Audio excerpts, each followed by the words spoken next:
So this was a pretty cool time for us to be able to come here to you guys, because I mean, even on the western part of the country, there's news, and so I'd heard of Patriots, and thanks. I didn't just make that word up; it's a thing out here. And it's been kind of odd making sense of it, because as a Canadian, you know, we have the CFL, and the rules aren't quite. You know, the field's bigger, and there's a different amount of downs, and I think our football is just like an inflatable Canada Goose that they do. I can watch a lot of it.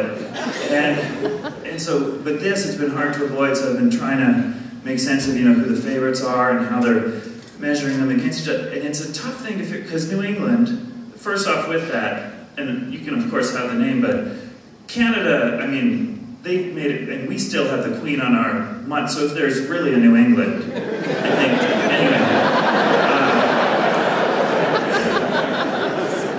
But then, hearing that it's like, okay, so it's the New England Patriots, so they represent a region, so they've got, like, what, 6 states, right?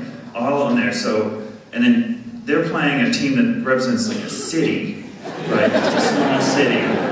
So, and not knowing, again, not knowing anything about the game, but I'm assuming the city, they got like, what, probably 6 or 7 players there. And then 6 states, though. I mean, you guys must have like, what, 300 or 400 people on your team. And so hearing it when people are like, oh, I wonder who's going to win, it's like, Jesus, how is there even a debate?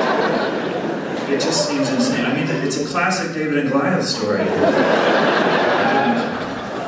never really read through the end of that story, but I assume the biggest always wins.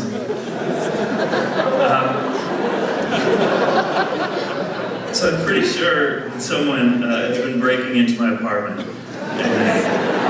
And I don't know if anyone else has had this, but the only way I know, and I think it's happened 2 or 3 times, the way I can tell is because I keep waking up just like trapped, like under the fitted sheet. You know, it's like, oh, it's this again. And you have to like work your way out. So, find some sort of guard dog. That or something.